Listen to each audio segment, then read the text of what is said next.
up, y'all? It's your girl Sakina, and I'm back for another review. This is my review for Married at First Sight, season 11, episode 13. Y'all see, I got it this time. But this episode is when shit really starts to go down. So production has shut down because of coronavirus. So everybody or the couples have to film themselves. I guess production gave them cameras and they're working off of their phones. So they got to make do because decision day has been pushed back. This is unique. It's only supposed to be an 8-week process, but now they're in their 10th week because of Corona, so they don't know when decision day is actually going to be. So we can just get straight into it. Some things that are starting to affect the couples is one, Miles isn't able to go to school because, you know, he's a teacher, so he isn't able to work at the school. It's shut down. Brett is nervous because one of his coworkers has Corona, so it's hitting home for him. So that's, you know, making him a little on edge. So we could actually start with, I guess we could start with Amelia and Bennett, right? So they're getting to know each other more and more and falling deeper and deeper in love. They had discussions about getting a rat. There was rats in the hallway or something they said, and they was thinking about adopting one and see how Bennett can handle that. Keep rodents away from me, okay? Well, back in the day, I did have a hamster when I was little. That is definitely a rodent. But, you know, rats and mice, fuck no. You keep them... Anyway, I don't want to talk about that. But Amelia also cut her hair during this time, and she found out where she was going to be placed for her residency, which is in Virginia. And I liked how they changed the music around from like being happy to like, oh shit, once Bennett had found out. But yes, so we finally know where she's going to be placed, and we're just going to see where that goes. Oh yeah, another thing that I had learned, or they learned about each other, is that Bennett uses one square to wipe. And I mean, it's for the environment. However, what do you mean one square? Or is that being followed up by a few baby wipes? Like, I need to know. Like, get some biodegradable tissue, and that'll definitely help out. But that one square shit, nasty. Like, you got pee hands, shitty hands. Like, there's no way you can wipe and not feel the wet. Y'all about to get me started. But anyway. So they have a conversation with Dr. Pep, or Amelia has a conversation with Dr. Pep, and they discuss babies. Now, babies is something that Amelia wants to go ahead and start doing, but Bennett doesn't want to start that yet. He wants to hold off for a little bit. And then they talk about her residency in Virginia. She doesn't know whether or not Bennett is going to follow her there, but she's willing to compromise and make it work with him. But Dr. Pep was like, you know, if this is a concern for you, then you need to go ahead and really talk about this. Now, Bennett is talking to Pastor Kyle, and they have the conversation about what's the most difficult combo that you and Amelia have had, and it's babies. Again, like I said, he wants to wait, and his reason for wanting to wait is because he's not financially stable, you know, with his theater work and things like that.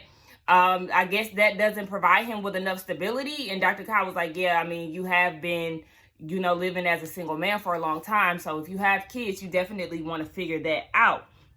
Now, they talk about the whole Virginia situation, and he asks, have you considered moving? Bennett still does not know yet, and he's worried because of his theater work and all of that. But my thing is, sir, theater is closed right now. Like, you can't do anything with that. So I feel like this would be the perfect time for you to get up and move, because we don't know how long coronavirus is going to be, and that was back in March. Here we are present day in October, and it's still going on. So sir, I feel like that would have been the best time for you to pick up and start anew, because you really don't know. This is a time of uncertainty, right?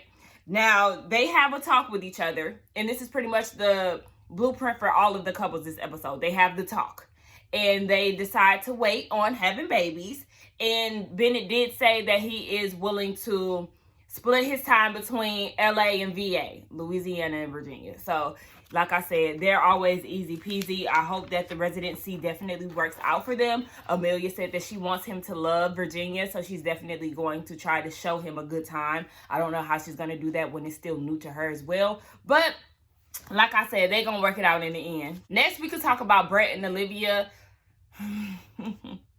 Brett and Olivia, right?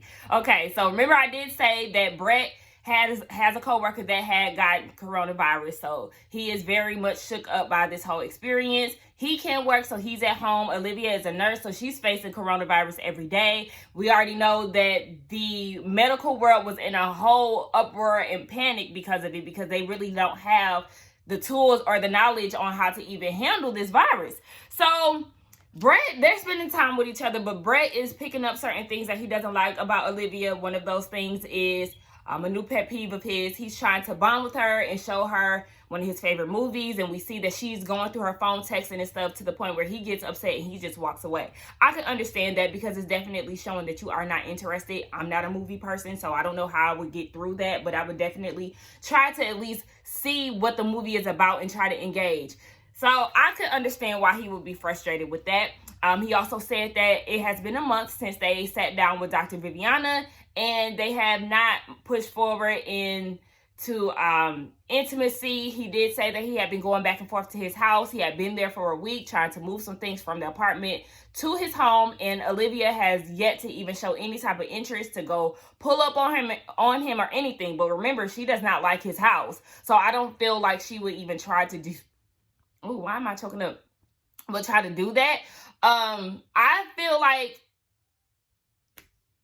I could really see where Brett is coming from with his frustrations with her. And then in Olivia's confessional, she said that she feels very stagnant. She doesn't feel like they're getting to know each other. There isn't any growth between them. But my thing is, Olivia, sis, you're being distant. Like, I don't know what else you could say about that, because you're definitely being distant.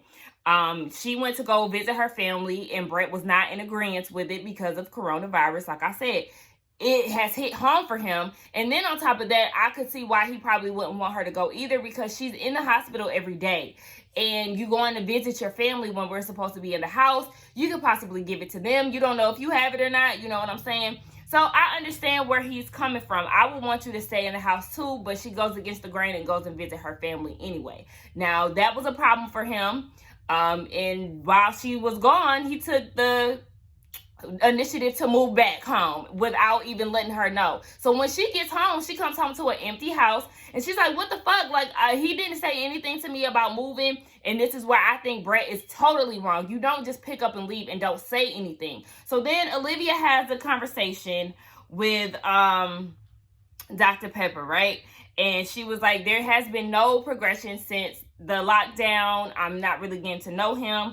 And she said that he is scared. You know, they were watching the news and stuff, and she was asking him, like, well, should this be something that we just not talk about? Are you nervous? Yes, he is nervous about the whole situation. And that led up to them having the conversation about her not going to see her family, but she went instead. And she was like, you know, I feel like I wasn't, that I'm still trying, but my thing is, I feel like I kind of checked out once I came home and all the shit was gone. And then they showed the conversation that they had. And so Brett was saying that he feels like they have fundamentally differences. And I totally agree. And Olivia just wants to make it work. You know, she didn't get in a marriage not to work on it. But Brett is just like, look, I feel like we're totally different, and it is what it is. So Dr. Pep told her, like, I think y'all need to have a conversation, and y'all really need to get y'all's emotions out. But Olivia's whole thing is, he is a person who will turn this conversation around on you and make it your fault. So that's why she's always hesitant to have these real conversations with him, because he doesn't even show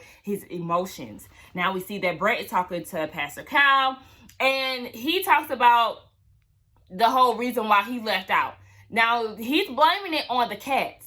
His cat is being jumped by one of her cats, and he doesn't like that. So he made the decision to just take his cat home. And Dr. Kyle was like, okay, so are you taking the cat home, or are you moving you and the cat out of the apartment? He's moving him and the cat out of the apartment, which I did not like, because you're lying.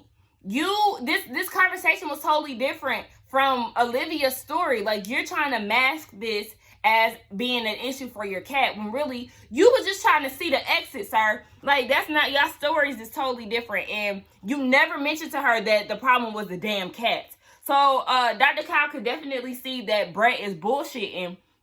And he says that, you know, being in a marriage definitely takes a lot of compromising. That's what it is. Like, that's a part of being married. And he was like, so would you say yes? Dr. Kyle is asking him, would you say yes on decision day? And Brett was like, I just really feel like no. Basically, no. And he was like, damn, this is a lot that you're saying. And he was just like, we're not the best options for each other. Is he lying? No. So they have the talk. And to wrap it up, Brett left her ass. He broke up with her. And there was nothing that she could do about that. I feel like he was very rude in breaking up with her, though, because, like, he even checked the time, like, all right, shit, you done? So he just left her there, and it is what it is.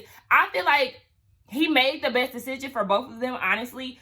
My friend, we had a conversation about this, and I do feel like I'm in agreement with her. She said that Olivia just wanted to say yes to make it feel like she's not giving up or for her to win. No lies there as well.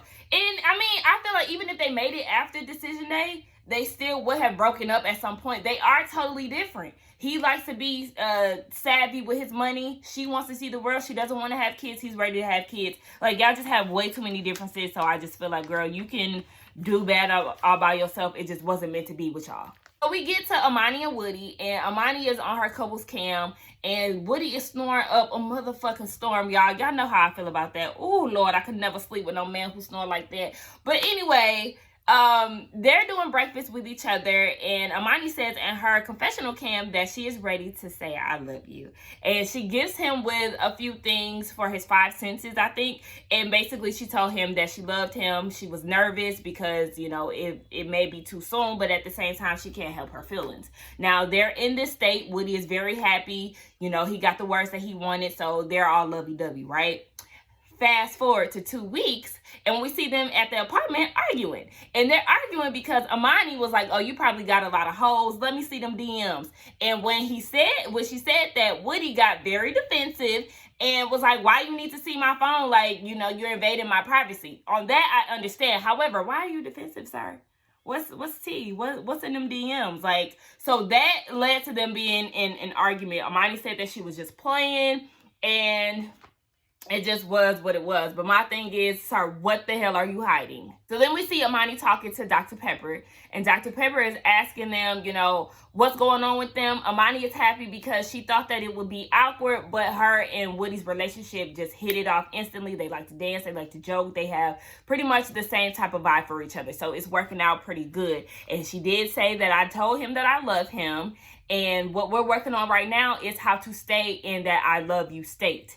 Now, she did mention the whole DM situation and how she feels like Woody took what she said out of context. And yes, she does feel like he can admit that, he kind of took it the wrong way now.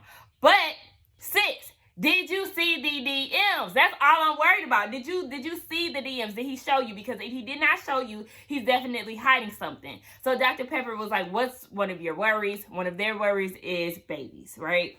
So, she doesn't want to have kids too soon, but Woody is ready to go. Pretty much similar to the whole Olivia and Brett thing. The women want to wait. The men want to go ahead and jump on the opportunity. Even though you can't rush my uterus, honey. I know what I'm up against. But your sperm, they work until you about 90 years old, till you die, okay? Now, I know we do have a clock. However, women know when we're ready. Or sometimes, you just have a surprise baby. But if you want to plan it out, then do that, okay? Woody has a conversation with Pastor Kyle. And Pastor Kyle is like, is there any downside to y'all's relationship? No, they're in a good place. I love yous have been exchanged. And Woody said that he's just working on being consistent because that's what he has been doing. And then they talk about the whole DMs argument. Woody's whole thing was he got on the fence because he's like, damn, what do I have in there? And it's like, I guess if you've been spending all your time with her, maybe you haven't worried about the holes that you were dealing with prior to actually getting a position on the show. But I still show the DMs. I don't give a fuck about none of that. So they start talking about how Woody doesn't like to argue. Pastor Kyle said, look, y'all don't like to argue. However, you don't want to just push those arguments aside and let them build up, because that is when problems will arise. And then they start talking about kids. He wants kids now. And he said that he wants these things because he loves her. And, basically they're locked in. He ain't going nowhere. So he wants to have kids with her because he sees a forever with her. And I just love them, y'all. Come on, Black love.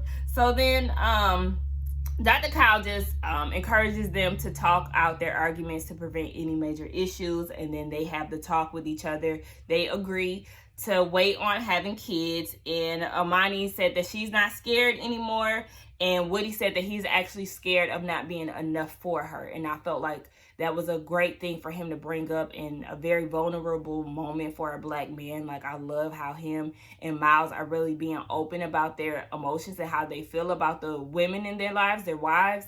So Amani let him know, like, hey, I just want you to know that you are enough. And again, like, Black love wins again, right? So then we can get over to Karen and Miles, speaking of Black love, or lack thereof. But, yes, Karen and Miles, right? So Miles has been doing a lot of cleaning and things because he isn't at work. He's at home, and Karen is in the medical field. So she works down at a hospital. So she's another person who is dealing with corona head on. She is exhausted by this whole experience. She doesn't really know what's going on with coronavirus, but Miles is doing the best that he can to make sure that he just keeps her mind at ease while she's at home. Karen also mentioned that Miles is saying that he's bored a lot of the times, and she doesn't really know what his depression looks like, but she doesn't know if she can give him that energy because she is exhausted. Again, it is all about her and what she's dealing with. No points has she ever really said anything about trying to make it easy for him, even though she knows that he is suffering from depression. Like, what are you doing to make him feel good? Anyway, y'all. So she talks to Dr. Pepper. And Dr. Pepper is like, how is things going through quarantine? She said that it's going fine, and they're really doing a lot of things to help each other out and be there for each other. How? What are you doing? Like, I wanted Dr. Pepper to say, okay, well, give me some of those examples, because they even did a flashback of the things that Miles is doing to make her feel good during this time. Nothing was shown on camera as to what Karen is doing to help Miles get through this experience. Like, girl, you're not doing shit. So Dr. Pepper was like, oh, Karen also did say, you know, I'm worried about not seeing the raw Miles. I'm worried about him just being so consumed with being the nice guy. And Dr. Pepper was like, okay, both of your points are valid, but I just want you to know that there's nothing wrong with him being a good guy. He just might be this person, in which we keep saying, this is just Miles. And she said that you might miss out on your blessing because you're so worried about seeing the downsides of him. So then that's when Dr. Pepper mentioned that there was some reports that were coming back. And she was like, you know, these reports are showing that there would definitely be some hesitation and openness because of the things that you've said to him. And she's also called him feminine. And they do a flashback of the whole on vacation. He wanted to get his nails done with her, and he was like, okay, girl, I see you. You looking cute. And the whole Salt Bay, I told y'all that she had a problem with that Salt Bay shit. Like, what's this? What's all of this about? Bitch, it's Salt Bay. It's some social media shit. Like, you don't get it. But anyway, yeah, she had a problem with that, and she was like, I don't need him to be my girlfriend. And that just really set me the fuck off. And she also said that I'm trying to see if he could be that masculine figure for me. When you say masculine figure, that's giving me a whole daddy issue tea. Like, where's your dad? Did you have an uncle? Did you have a great uncle? Did you have a granddad? Like, that's giving me real father figure teas. Like, what are you talking about, a masculine figure? Like, that just pissed me off. Now, I will come to her defense in a way. She said that he refers to her as sis all the time. And she was like, that's why she said, I don't need you to be my girlfriend. My girlfriends referred to me as sis. Now, would I be irritated if he said it once or twice? No. But, I mean, the way that she's coming at it is as if he says it all the time. If he says it all the time, I think that would bother me too. And my best friend actually called me the other day and was like, this dude just friends on me. Like, we was talking about something, and he was like, sis, that shit was funny as hell. And I don't really feel like that's necessarily feminine, because bro, sis, you know, it cuz, you know, y'all label each other as what y'all feel like y'all could be. So I don't necessarily feel like that's a feminine trait, but I guess it depends on how often he says it. But it still pissed me off nonetheless. So I'm just like, she's worried about Miles resenting her. And she feels like this is probably why, because Miles has expressed, like, what are we doing here? Like, you're not putting in any effort. Why are we here? Like, what the fuck? I don't feel like I'm wasting my time. And they flashback of a conversation that they had where he just feels like I'm putting in all this effort. And if decision day was today, baby, you will be out of here. We will be living single, okay? Fuck all of that. So as she's telling Dr. Pepper this, she's crying. And I'm like, oh, so now you want to cry. Now you in your feelings because he done gave you the raw, real him that you've been asking for. And then I also looked at it like this. Well, maybe your ass should like him now because he done gave your ass the business and he basically cussed you out with probably not even using any cuss words. But it moved you to tears to where you don't like that. So maybe that's that masculinity and that toxicity that you was really looking for. Maybe those are the traits that you like, right? So then, what's her name? Dr. Pepper was like, y'all just need to talk it out. Okay, we get Miles talking to Pastor Kyle. And he lets him know, like, yeah, I feel like we're not really moving anywhere in the situation. I'm putting in all the effort, and she ain't really putting in any work. I don't feel wanted by her, and that's leading me to feel like, what am I doing here? So Pastor Kyle was like, okay, well, is there any intimacy? No. And we barely kissed, only if I initiated. And then they did some flashbacks of how Karen has been super distant towards him, which really, really set me off. Like, he's sitting there doing all of these nice things for you, and he wants a kiss, and you walking off while he's doing that. She also, like, they was on the couch, and he had his hand on her. She was distant with that. Oh, yeah. They were like, how do you feel about being on this quarantine with me? That's what Miles was saying. And she was like, well, I'm glad we got an extra room. You fucking bitch. Like, it's just like, do you not realize what you're doing? Do you not realize you're on a show? This is your husband, and that you made this commitment with a stranger. So you're supposed to be all in which he is, and you're not. You're distant as fuck. Like, that just pissed me off. That's very off-putting. And I wouldn't want to be around your bitch ass either because you're rude as fuck. So then Miles was like, I'm thinking this whole quarantine thing is going to be fun with her, and it's not that. And, he just feels like Karen doesn't have the capacity to love him the way that he needs. And I totally agree with that. It's finally a moment where we see that Miles is understanding who Karen is and just realizing that she's really not here for the process as much as you are. And Dr. Kyle was like, damn, you know, you just said a mouthful. You feel like she's not capable of doing that, then she might not be the one. Do you feel like you can make it through decision day? And he said that he didn't know. So then they had their talk, right? And then this is where Karen was just like, you know, anything that you need from me, I could do, you know, whether it be making out with you 3 times a day. Oh, shut the fuck up. Like, I just feel like she's fake and phony. She really does not like Miles. She does not have his best interest at heart. Like, you don't see it for him. Like, just let him go and just be that. I just feel like she's phony, y'all. I don't see it for Karen. I have not seen it for her since the day of the fucking wedding when she freaked out based off of his Instagram. It's like, she doesn't know, and that's what Miles said. I don't think she wants a guy like me, but she's not ready for a progressive man like me. And he said another word. Like, that's so true. You like to prance around here and feel like you're just so mature, yet you're not. You're childish as fuck. You don't even know how to communicate. You don't communicate to him. The man don't even know that you think that he's fine. You don't want to kiss him. You don't want to do any of this. So, like, what the fuck are you doing here if you're not putting in any effort? Like, get the fuck out of here. She's fake. She don't have your best interest at heart, Miles. I really feel like you need to leave her on decision day because she's not going to give you what you really want. Now we can get into the grand finale, which is Henry and Christina, right? So Henry has been working at his apartment. He is in the medical field as well. So his job has been very demanding. Whereas Christina, she's a flight attendant. You know, there wasn't a lot of flights going on during that time. So she's at home. She's doing a lot of cooking and cleaning and all of that. They seem to be getting along with each other, you know, watching movies, all of that. During this time, Henry had his birthday. So I'm like, what's your sign? He might be either a Pisces. He might be an Aries.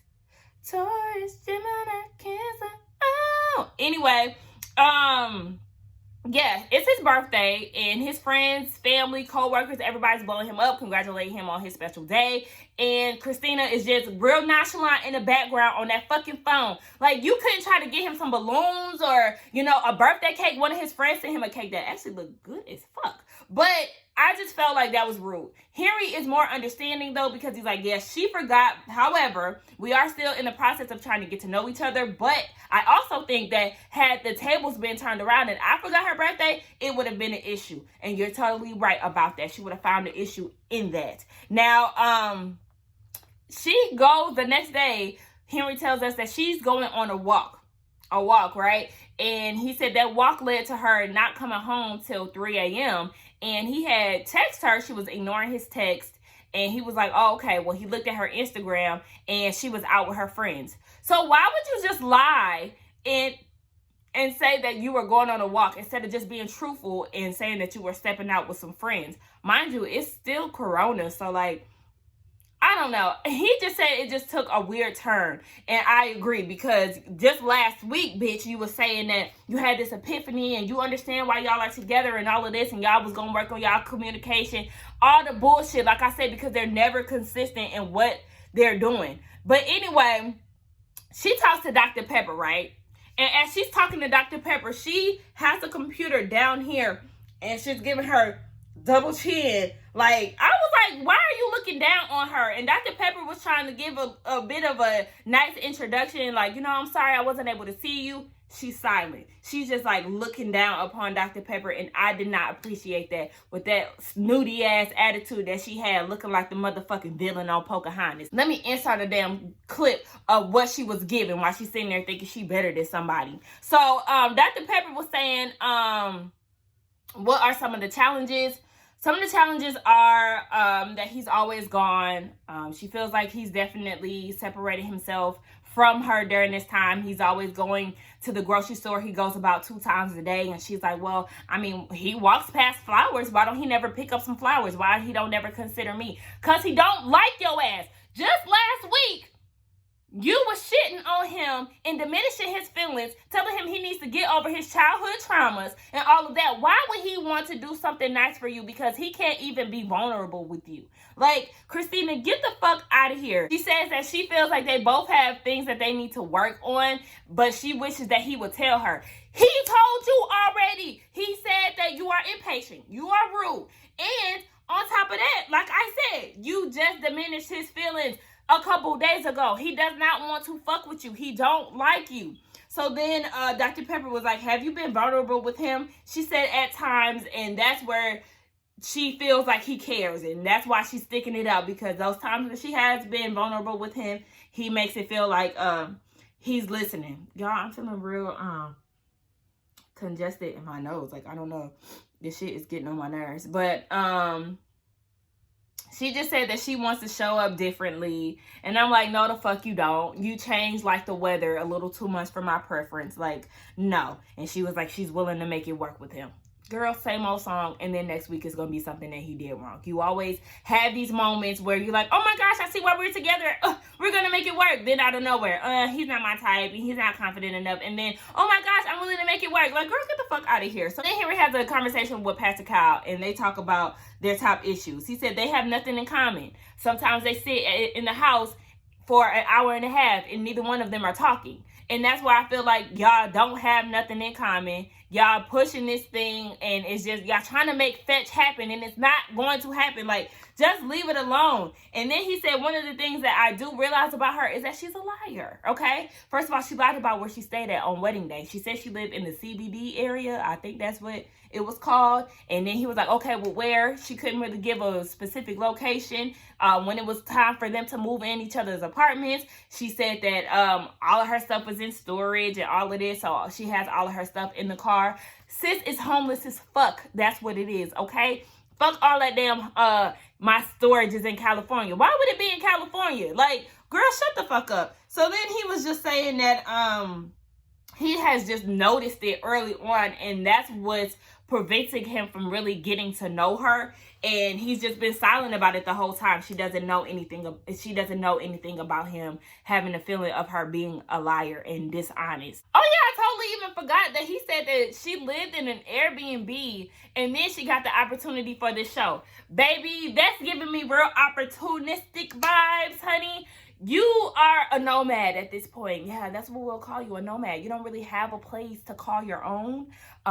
You know that Married at First Sight came with temporary housing. So that's what you did. You felt like, oh, I just got out of this fresh relationship with my ex a few months ago. This opportunity just arrived. So let me just hop on this, find a man that I could marry, and then I could move into his studio apartment. Like, that's just what it sounds like to me. Like, girl, please, you don't have a house, a pot to piss in, or a window to throw it out of, yet you so high maintenance. You have all these demands. You want to worry about a feng shui of an apartment. Bitch, you need to be thankful that you got a roof over your damn head provided by Lifetime. Like I said, Pastor Kyle was like, well, y'all need to talk about this. He said, yeah, we haven't talked about the dishonesty. And I just feel like, I know that I'm a hard person to read and I can't change that. And Dr. Kyle was like, no, because you're making yourself very clear right now, in which he is. Henry is not as shy or unclear or insensitive as Christina thinks he is. You notice his words just naturally, easily come out when he's having conversations with certain people. Look at how he talks with Pastor Kyle,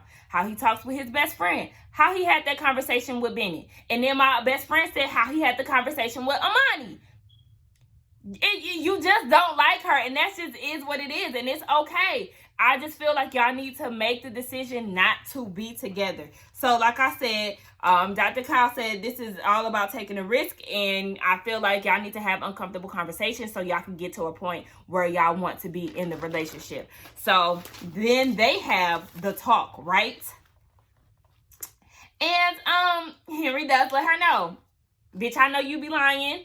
I don't like it. You lied at the wedding about where you stay at, and it was in front of the cameras. It was also in front of people at the wedding. Everybody's eyebrows were raising when you were talking about where you live. So then she gets mad, and then that's when we cue the white woman tears and antics. So she started talking about, oh yeah, well, I never said that I live in CBD area. Well, I was living there at the time. Which one was it? And she just starts to do all this deflecting, right? She's like, do you want this? I just feel like you're not trying anymore. And I had this conversation with Dr. Pepper. So Henry was like, okay, well, what was the conversation that you had with Dr. Pepper? Are you trying? I just feel like you're just so clocked out and I just don't know what to do. Girl, you deflected like hell. You're not even answering the question. The man is trying to get down to the bottom of it and you just simply cannot answer, right? So she gets mad, she walks away, and that was what it was. I felt like you were not allowing the opportunity to have a healthy conversation. He was telling you his concerns. He was keeping it real with you. You wanted to do all this crying and all this whining because that face was dry as fuck. You was not crying, bitch. You was just putting on an act so you wouldn't have to really deal with the fact that you homeless and you're using this opportunity as a place to live and that you just really don't see it for Henry and he don't see it for you. I just feel like Henry needs to get rid of her. She is the real problem. Henry has some shit with him, but he just does not see it for her. You need to get rid of her because she does not have your best interest. So then after the conversation that they had, Henry lets us know that Christina has not been around really. She's been with her friends, I guess. And then he said she texted him out the blue and was like, I had this man here who was telling me that he's your secret lover. He's sending me all these damn text messages and basically trying to say that Henry is gay. And Henry is like, bitch, why would I come on the show to marry a stranger, do all of this if I was gay? Like, girl, make it make sense. And he said that he had yet to even receive the text messages because he was like, well, let me see these text messages that you received. And no receipts have been delivered as of now. So, girl, he was like, I haven't even had the conversation with her yet to see if she's making up this damn story. Henry is not buying this shit. I'm not buying this shit. He do not give me gay vibes. I just feel like he don't like you, bitch, and you just trying to find a reason to get the fuck on. But anyway, y'all, that was the end of the episode. This episode was definitely entertaining. It got down to the nitty gritty. Brett and Olivia are done. They will not be in the next episode where they're doing the couple retreat thing. It is what it is. Like I said, they were not going to make it anyway. And as far as this is concerned, Christina and Henry, y'all can cancel that shit. Y'all really not making it. I really want Miles to leave Karen. Fuck her. You can find somebody else better. Amelia, Bennett, Woody, and Amani, they still locked in. But anyway, y'all let me know y'all thoughts on this crazy ass episode. Don't forget to like, comment, and subscribe to my channel, and I will see y'all in the next one. Bye.